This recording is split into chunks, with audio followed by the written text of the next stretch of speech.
All right, for all the nurse leaders tuning in, this is for you. Think of this as your strategic briefing on a really powerful framework for building a culture of excellence that actually lasts. We're going to be talking all about the ANCC Pathway to Excellence program. So let me ask you a question. As a leader in healthcare, does this feel familiar? I bet it does. That constant churn of staff, the exhaustion you see in your team's eyes, and you know firsthand the impact it has on patient care. It's probably one of the biggest headaches you face. But what if I told you there was a proven blueprint to tackle it head-on? Well, that blueprint is the ANCC Pathway to Excellence. You should really think of it as the gold standard designation for a healthy work environment. And we're not just talking about a plaque you hang on the wall. This is a full-on framework for changing your organization's culture from the ground up, for the better. So what exactly is this program? What's at its core? Let's break down the philosophy behind it. This quote right here, this really gets to the heart of it. The whole program is built on this one powerful idea. Empowering your frontline nurses, the people who are right there at the patient, is the single most important thing you can do for your organization's success. It's simple, really. When they thrive, everybody thrives. And the framework makes this happen through 6 core evidence-based standards. We're talking about shared decision-making, leadership, safety, quality, well-being, and professional development. It's how these 6 things work together that creates that positive practice environment we keep talking about. Okay, so that all sounds great in theory, but let's talk results. Because as a leader, you have to know the why. Why should you invest the time, the energy, the resources? Well, the return on investment is clear, it's tangible, and honestly, it's pretty incredible. Let's start with turnover, the thing that keeps so many leaders up at night. St. Mary's Regional Medical Center, they managed to drive their RN turnover rate from over 18% all the way down to just 5.38%. Just stop and think about what that really means. We're talking millions saved in recruiting and training, more experienced nurses on your floor, and a stable team that just delivers better care. And that stability, it has a direct, massive impact on the patient experience. That same hospital saw its top-boxed patient satisfaction scores nearly double, going from 54% to an amazing 90%. That's a huge deal. It just shows you what happens when you have an engaged, empowered nursing staff. And this framework also ignites quality improvement right from the front line. Take Providence Seaside Hospital. Their nurses spotted a gap in infection control. So what they do? They developed and led an education plan that took treatment compliance to 100% in a single month. That's what happens when you empower nurses to own quality. Okay, so you see the value, you see the results, but how do you actually do it? How do you get this designation? Let's demystify that journey a bit. It's a very structured process. The whole journey follows a pretty clear 4-phase roadmap. You start with registration and a really important self-assessment.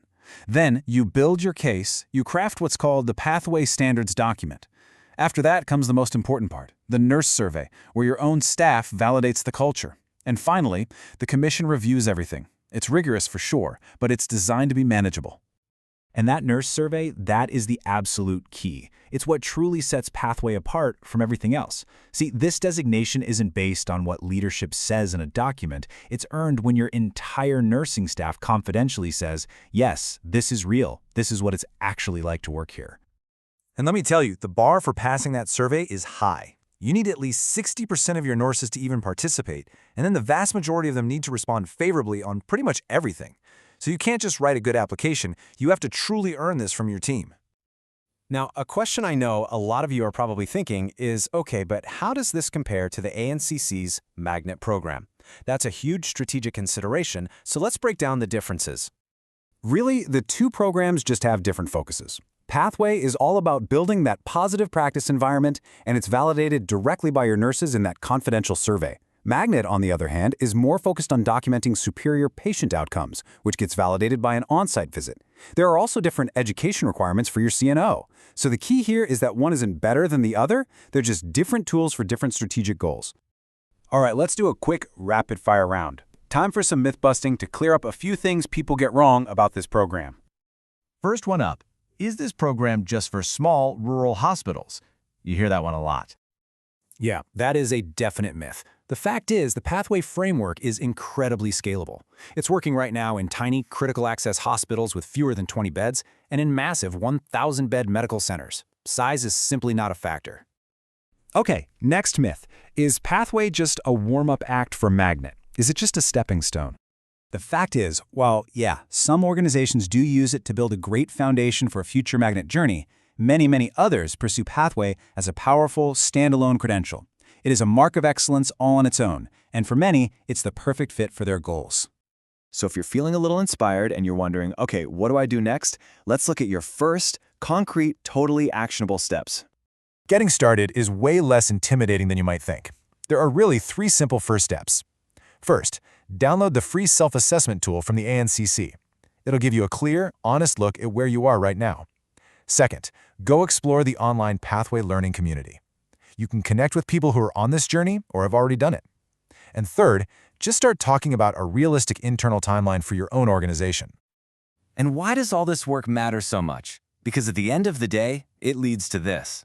This is a real billboard from Providence Seaside Hospital. It's a public declaration to your whole community that you are committed to the absolute highest standards of care, built on a foundation of respecting your nurses. So, the final question really is for you. This framework, it's a clear blueprint for tackling burnout, for improving quality, and for creating a place where nurses don't just show up to work, they truly excel. Is your organization ready to start building?